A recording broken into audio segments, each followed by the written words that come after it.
사무엘상 21장.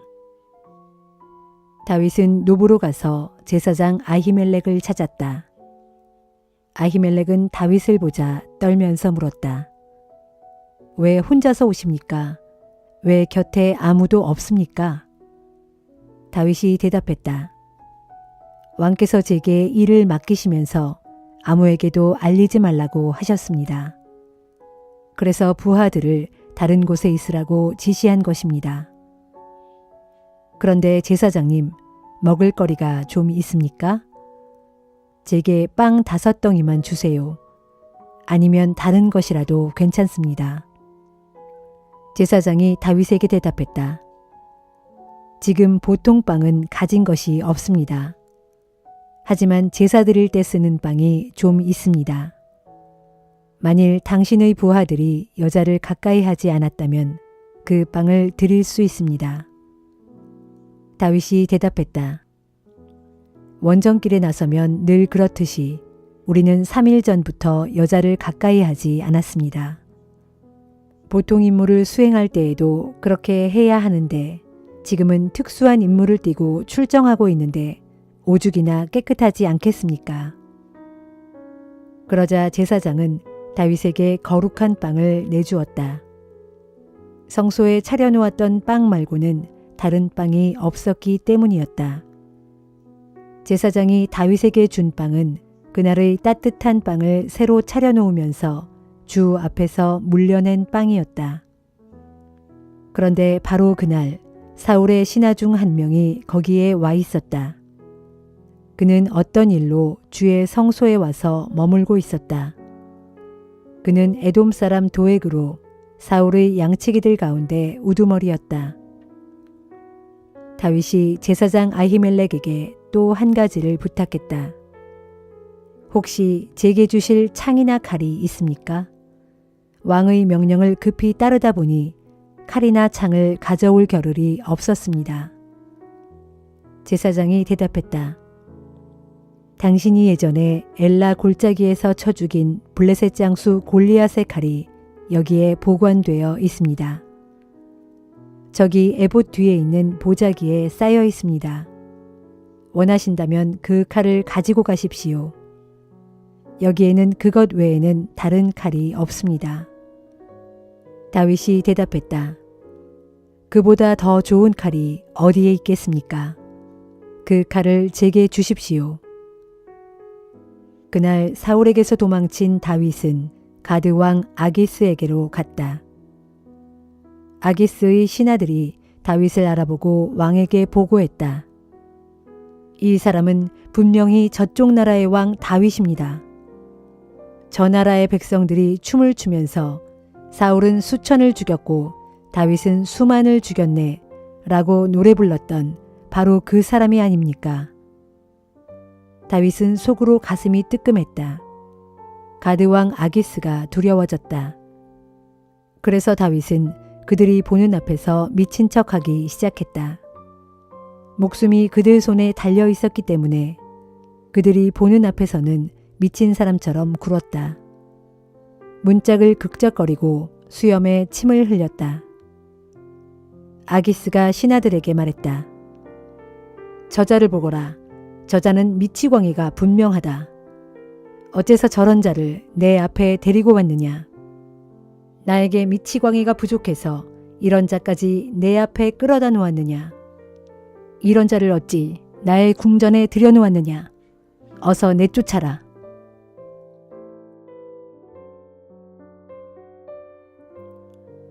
사무엘상 22장. 다윗은 가드를 떠나 아둘람 동굴로 도망쳤다. 다윗이 아둘람 동굴에 있다는 소식을 들은 다윗의 형들과 집안 식구들이 그를 만나러 왔다. 그들뿐만 아니라 고통받는 사람들과 빚에 시달리는 사람들, 원통하고 억울한 처지에 빠진 사람들이 모두 다윗에게 몰려들었다. 다윗은 그들의 우두머리가 되었다. 대략 400명 정도가 다윗을 따르며 함께 지냈다. 다윗은 거기에서 모압 땅의 미스베로 가서 모압 왕에게 간청하였다. 하나님께서 저의 앞날을 위해 어떤 일을 하실지 알게 될 때까지 저의 부모님이 이곳에 머물도록 허락해 주십시오. 다윗은 자기 부모를 모시고 모압 왕에게로 갔고 다윗이 자기 은신처에 있는 동안 그의 부모는 모압 왕과 함께 살았다. 어느 날 예언자 갓이 다윗에게 말했다. 이런 산중에 머물지 마시고 유다 땅으로 들어가십시오. 그래서 다윗은 그곳을 떠나 헤렛 숲으로 들어갔다. 한편 사울은 다윗이 무리들을 거느리고 나타났다는 소문을 들었다. 사울은 기브아 언덕의 석류나무 아래에서 손에 창을 들고 앉아 있었고 그의 신하들이 빙 둘러 서 있었다. 사울이 신하들에게 말했다. 베냐민 사람들아, 잘 들어라. 이새의 아들이 너희 모두에게 밭과 포도원을 줄 수 있겠느냐? 너희들 모두에게 1000부장도 시켜주고 100부장도 시켜줄 수 있겠느냐? 그런 것 때문에 너희가 모두 그자와 한패가 된 것이냐? 내 아들이 이새의 아들과 서로 맹세하고 손을 잡았는데도 그것을 나에게 말해주는 자가 하나도 없었다. 나를 걱정해주는 사람이 아무도 없다. 내 아들이 내 신하를 부추겨 나를 죽이려 하는데도 그것을 나에게 알려주는 사람이 아무도 없다. 그때 사울의 신하들 가운데 에돔 사람 도액이 서 있다가 사울에게 말했다. 이새의 아들이 노베에 있는 아히두베 아들 아히멜렉을 만나는 것을 제가 보았습니다. 아히멜렉은 다윗이 앞으로 어떻게 해야 좋을지 주께 묻고 또 그에게 먹을 것도 주었습니다. 게다가 블레셋 장수 골리앗의 칼도 그에게 넘겨주었습니다. 사울왕은 즉시 노브로 사람을 보내어 제사장 아히멜렉과 그의 가족들을 모두 잡아들였다. 사울이 아히멜렉에게 말했다. 아히두베 아들이여, 잘 들어라. 아히멜렉이 대답했다. 왕이시여, 말씀하십시오. 사울이 그에게 말했다. 너는 어찌하여 이새의 아들과 공모하여 나를 해치려고 했느냐? 어찌하여 그에게 빵과 칼을 내주고 그의 앞날을 하나님께 여쭈어보았느냐? 그자는 오늘도 나를 죽일 기회만 노리고 있다. 아히멜렉이 대답했다. 왕의 신하들 중에서 다윗만큼 충직한 사람이 누가 있습니까? 더구나 그는 왕의 사위이자 경호대장이며 궁중에서도 누구에게나 존경받는 사람이 아닙니까? 제가 그를 위해 하나님께 여쭤본 일도 이번이 처음이 아니지 않습니까? 아무쪼록 이 종과 종의 집안에 대해 죄를 묻지 말아 주십시오. 저는 이 모든 일에 대해 아무것도 아는 바가 없습니다. 그러나 왕이 선언했다.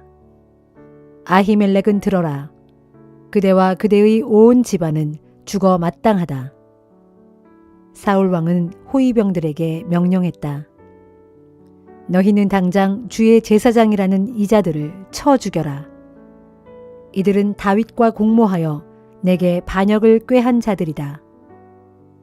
다윗이 내게서 도망친 줄을 뻔히 알면서도 내게 한마디의 귀띔도 해주지 않은 배신자들이다. 그러나 왕의 신하들은 주의 제사장들을 감히 치려고 하지 못했다. 그러자 왕이 도액에게 명령했다. 네가 나서서 저 제사장들을 쳐 죽여라. 그러자 도액이 달려들어 제사장들을 쳐 죽였다. 그날 도액이 그 자리에서 학살한 사람은 세마포 옷을 입은 제사장만도 85명이나 되었다. 도액은 거기에서 그치지 않고 제사장들이 사는 마을인 노브로 가서 남자와 여자, 어린아이와 젖먹이를 가릴 것 없이 온 주민을 학살하고 소떼와 양떼, 나귀떼와 염소떼까지 모두 쳐 죽였다.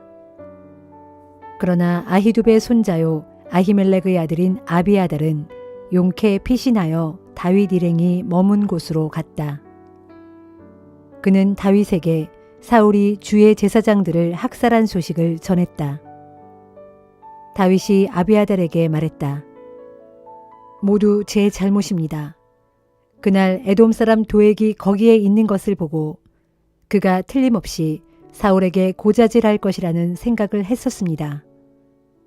당신 집안이 몰살당한 것은 제게 책임이 있습니다. 이제 이곳에서 저와 함께 지내도록 하십시오. 조금도 두려워하지 마십시오. 당신의 목숨을 노리는 자는 제 목숨 또한 노리고 있습니다. 저와 함께 있으면 안전할 것입니다.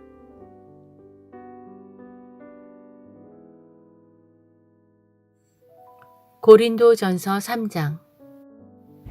형제들이여, 나는 여러분에게 영에 속한 사람에게 말하듯이 말하지 않고 육에 속한 사람들에게 말하듯이 말할 수밖에 없습니다. 여러분은 그리스도 안에서 아직 어린아이에 지나지 않기 때문입니다. 나는 여러분에게 단단한 음식은 먹이지 않고 젖을 먹였습니다. 여러분이 단단한 음식을 먹을 준비가 되지 않았기 때문입니다. 그런데 여러분은 지금까지도 단단한 음식을 감당할 수 없습니다. 여러분은 여전히 육에 속한 세상적인 사람입니다. 지금 여러분 가운데 시기와 다툼이 있다는 사실이 바로 여러분이 육에 속한 세상적인 사람이라는 증거가 아니고 무엇이겠습니까? 여러분은 육에 속한 세상 사람들처럼 인간의 악한 본성에 따라 행하고 있습니다. 여러분 가운데 어떤 사람들은 나는 바울파다라고 주장하고 또 어떤 사람들은 나는 아볼로파다라고 주장하고 있다고 하니 그것이 여러분이 아직 육에 속해 있다는 증거인 것입니다. 그렇다면 아볼로는 무엇이고 또 바울이 무엇입니까? 우리는 단지 일꾼들에 불과합니다. 우리는 주께서 우리 각자에게 맡기신 일을 했을 뿐이고 그래서 여러분은 우리를 통해 믿게 된 것입니다. 내가 씨를 뿌렸다면 아볼로는 물을 주는 일을 했습니다. 결국 자라나게 하신 분은 하나님이십니다. 그러므로 씨를 뿌리는 사람이나 물을 주는 사람은 아무것도 아닙니다. 오직 자라나게 하신 분, 곧 하나님이 가장 중요합니다. 씨를 뿌린 사람과 물을 준 사람은 똑같은 일꾼으로서 그들은 각자 자기가 수고한 만큼 하나님께 품삯을 받게 될 것입니다.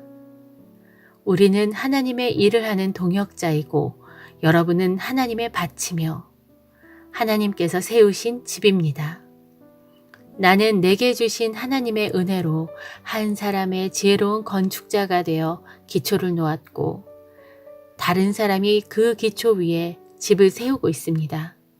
하지만 각자는 어떻게 집을 세울지 세심하게 주의를 기울여야 합니다. 아무도 이미 놓아진 기초, 곧 참된 기초이신 예수 그리스도 외에 다른 기초를 놓아서는 절대로 안 됩니다. 바로 그 기초 위에 누가 금이나 은이나 보석이나 나무나 풀이나 집 등을 사용하여 집을 짓는다면 그에 따라 각 사람이 한 일이 그대로 드러나게 될 것입니다. 그날이 오면 그가 한 일이 밝히 드러나게 될 것입니다. 그리고 각 사람이 지은 집은 불로써 그 질을 검증받게 될 것입니다. 그래서 자신이 지은 집이 불을 견디고 그대로 남아있게 되면 그 사람은 상을 받게 될 것입니다. 그러나 자신이 지은 집이 불에 타버리면 그 사람은 상을 잃고 말 것입니다. 그런 사람이라도 비록 자신은 구원을 받겠지만 그 모습이 불속을 탈출하여 간신히 목숨을 건진 사람처럼 될 것입니다. 형제 여러분, 여러분은 자신이 하나님의 성전인 줄을 알지 못합니까? 여러분 안에 하나님의 성령이 계신다는 것을 알지 못합니까?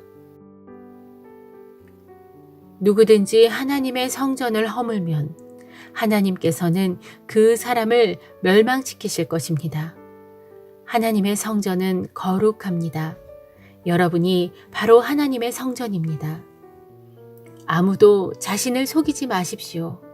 만일 여러분 가운데 이 세상에서 지혜롭다고 생각하는 사람이 있다면 어리석은 바보가 되어야 합니다. 그래야 참으로 지혜로운 사람이 될 수 있습니다. 이 세상의 지혜는 하나님께서 보실 때는 아주 어리석은 것입니다. 그래서 성경에 기록하기를 하나님께서는 세상의 지혜로운 자들을 자기 스스로의 꾀에 빠지게 하신다라고 했습니다.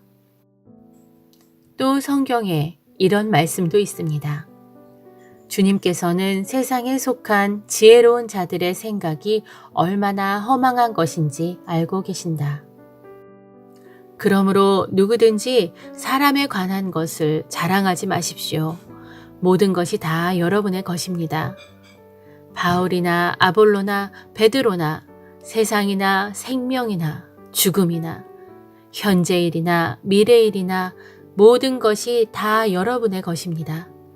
그리고 여러분은 그리스도의 것이고 그리스도는 하나님의 것입니다.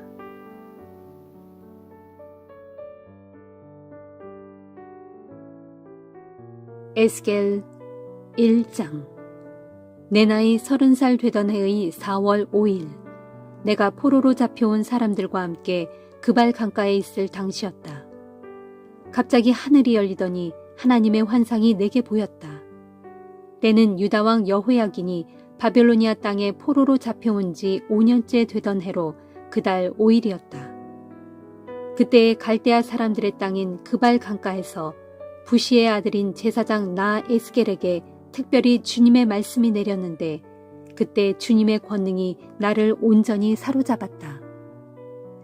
내가 보니 북쪽에서부터 큰 폭풍이 불어오고 엄청난 구름이 몰려오고 있는데 그 속에서는 번갯불이 번쩍번쩍하고 그 주위 사방에는 밝은 광채가 가득했다. 그리고 그 광채의 불빛 한가운데서는 벌겋게 달아오른 금속 같은 것이 번쩍이고 있었다. 바로 그 광채의 불빛 한가운데서 내 생물의 모습이 나타났는데 그들의 생김새는 전체적으로 사람의 모습과 같았다. 그러나 내 생물은 각각 4개의 얼굴과 4개의 날개를 가지고 있었다. 내 생물의 다리는 곧게 뻗어 있었고 그 발바닥은 송아지 발바닥 같았는데 광택을 낸 청동처럼 반짝반짝 빛이 났다. 또 내 생물의 사면에 달린 4개의 날개 밑에는 각각 사람의 손이 하나씩 달려 있었다. 내 생물에게는 각각 얼굴과 4개의 날개들이 있었는데 4개의 날개들은 모두 서로 맞닿아 있었다. 그들 내 생물은 어디론가 움직일 때 몸을 돌리지 않고 일제히 앞으로 곧게 나아갔다. 그 네 생물은 생김새가 각기 다른 4개의 얼굴들을 각자 갖고 있었다. 네 생물의 앞쪽 면은 사람의 얼굴이고 오른쪽 면은 사자의 얼굴이며 왼쪽 면은 황소의 얼굴이고 뒤쪽 면은 독수리의 얼굴이었다. 이것이 네 생물의 얼굴 생김새였다. 그리고 네 생물이 각각 가진 4 날개들 중 2 날개는 위로 펼쳐져 있었는데 그 날개 끝이 서로 연결되어 있었고 나머지 2 날개로는 자기 몸을 가리고 있었다. 각 생물들은 그들의 영이 가려고 하는 곳으로 갈 때 사방 어느 곳으로 가든지 몸을 돌리지 않고서도 가고 싶은 대로 일제히 곧장 앞으로 갔다. 그 생물들의 생김새는 마치 활활 타오르는 숯불이나 횃불 같았는데 그 불이 각 생물들 사이를 앞뒤로 오가며 밝은 빛을 냈고 그 불 가운데서는 번개가 번쩍번쩍 치고 있었으며 그 생물들은 번개처럼 빠르게 이쪽 저쪽으로 왔다 갔다 하고 있었다. 그때 내가 또 그 생물들을 보니 각 생물들 곁의 땅 위에는 바퀴가 닿아 있었는데 그 바퀴는 각 생물의 4 얼굴을 따라 하나씩 있었다. 그 바퀴들의 모습과 구조를 살펴보니 4개 다 똑같은 모습과 구조를 가졌는데 모두 보석처럼 빛이 났고 그 구조는 마치 바퀴 안에 바퀴가 들어있는 것처럼 보였다. 그 바퀴들이 움직일 때는 방향을 돌이키지 않고서도 사방 어느 쪽으로든 앞을 향해 곧장 나아갈 수 있었다. 그 바퀴들의 둘레는 무척 높은 데다 그 네 둘레로 빙 돌아가면서 온통 번쩍이는 눈들로 가득 차 있어서 아주 무서운 모습이었다. 생물들이 움직일 때에는 곁에 있는 바퀴들도 함께 움직였고 그 생물들이 땅에서 떠오르면 곁에 있는 바퀴들도 함께 떠올랐다. 그 생물들은 그들의 영이 가고자 하는 곳이면 어디든지 갔고 또 그 생물들이 움직일 때는 곁에 있는 바퀴들이 함께 떠올라 움직였는데 그것은 그 생물들의 영이 바퀴 속에 있었기 때문이다. 생물들이 움직이면 곁의 바퀴들도 함께 움직였고 생물들이 멈추면 곁의 바퀴들도 함께 멈췄으며 생물들이 땅에서 떠오르면 곁의 바퀴들도 함께 떠올랐다. 그것은 생물들의 영이 바퀴 속에 있었기 때문이다. 그때 내가 또 보니 그 생물들의 머리 위로는 천장 모양의 둥근 덮개 같은 것이 넓게 펼쳐져 있었는데 수정 같은 빛을 띠고 있었고 보기에 심히 두려울 지경이었다.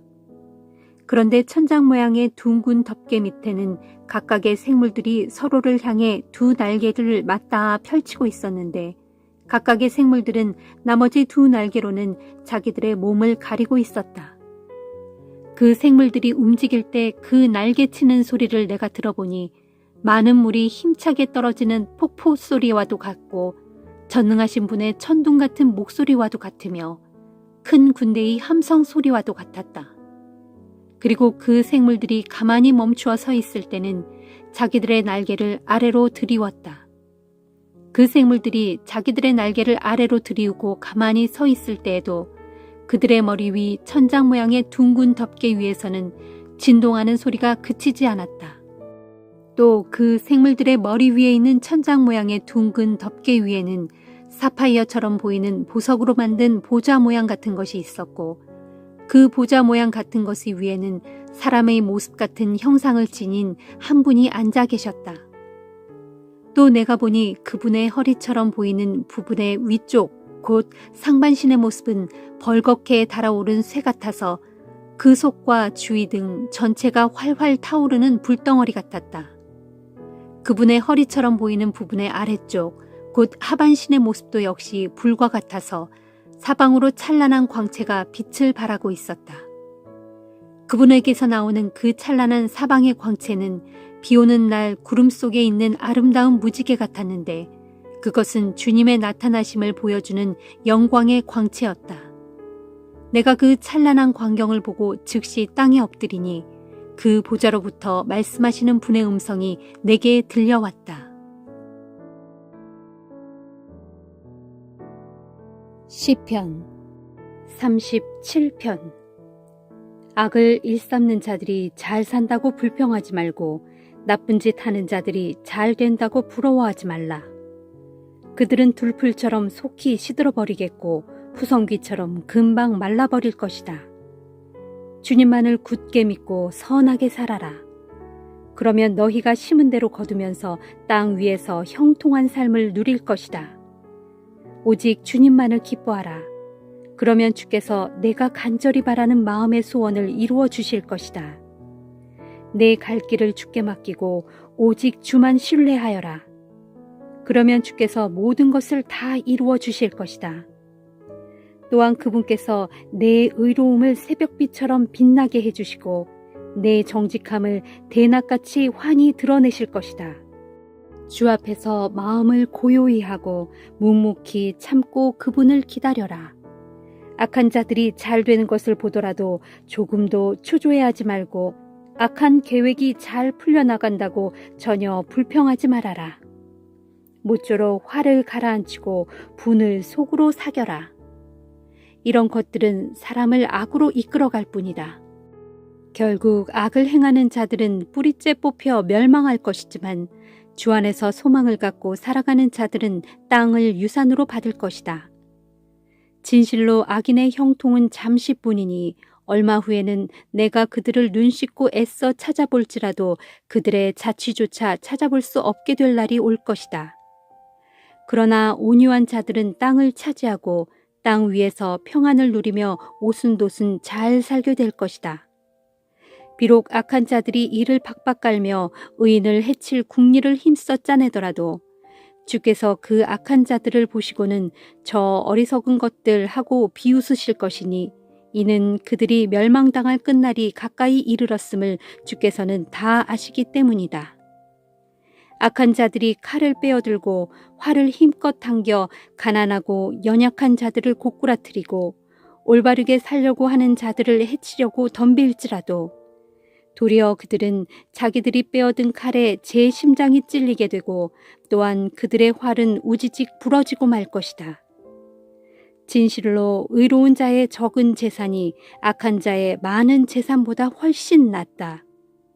악인의 팔은 힘없이 꺾이게 마련이지만 주께서는 의인의 팔을 힘있게 붙들어 주신다.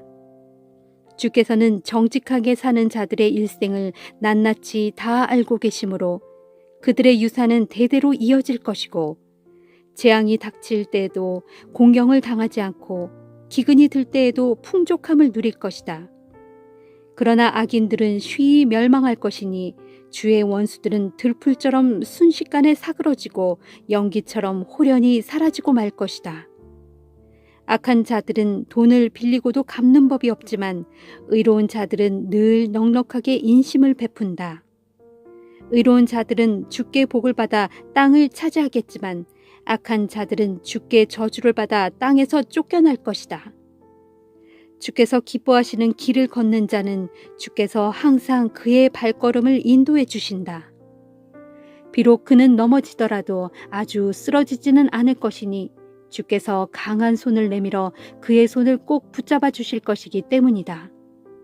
내가 어릴 적부터 지금까지 살펴본 바로는 올바르게 살아가는 의인이 버림을 받거나 또는 그의 자녀들이 구걸하는 것을 본 일이 없다. 의로운 자들은 언제나 이웃에게 넉넉히 인심을 베풀고 사니 그의 자녀들도 큰 복을 받는다.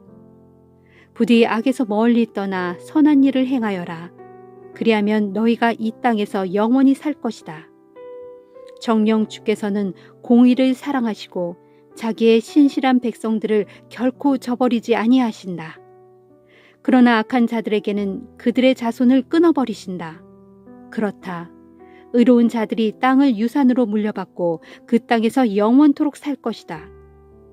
의로운 자들은 그 입으로 지혜를 말하고 그 혀로 공의를 말한다. 그들의 마음속에는 항상 하나님의 법이 있으니 걸려서 넘어지는 일이 없다. 비록 악한 자들이 의로운 자를 노려보면서 죽일 기회를 엿보고 있지만 주께서는 의로운 자를 악인들의 손아귀에 넘겨주지 않으시고 또한 장차 심판의 날에 그들에게 유죄를 선고하지 않으신다. 그러므로 너희는 오직 주를 앙망하고 그분의 길을 지켜 행하라. 그러면 주께서 너를 높이고 땅을 차지하게 하실 것이다. 또한 너를 해하려던 악한 자들이 고꾸라지는 꼴을 똑똑히 지켜보게 될 것이다. 나는 한때 악인이 그 세력을 크게 키워서 마치 본토에 심긴 푸른 나무처럼 아주 번창하는 것을 본 적이 있지만 잠시 지난 후 다시 보니 그 악인의 세력이 이내 줄어들어 나중에는 아예 그 자취조차 찾을 길이 없었다. 아무리 샅샅이 찾아보더라도 그 악인의 작은 흔적조차 찾을 길이 없었다. 그러므로 너희는 온전한 사람들을 지켜보고 정직한 사람들을 눈여겨보아라. 평화를 사랑하는 사람에게는 후손이 번창할 것이지만 평화를 해치는 죄인들은 다 멸망하리니 그런 악인들의 후손은 모두 끊어지게 될 것이다. 의인의 구원은 오직 주께로부터 임하나니 재앙이 닥칠지라도 주께서 그들의 안전한 피난처가 되어주신다. 진실로 주께서는 의로운 자들을 도우시고 구해주신다. 그들이 주님을 의지하여 피난처로 삼았기에 주께서 그들을 악한 자들의 손아귀에서 능히 건져주신다.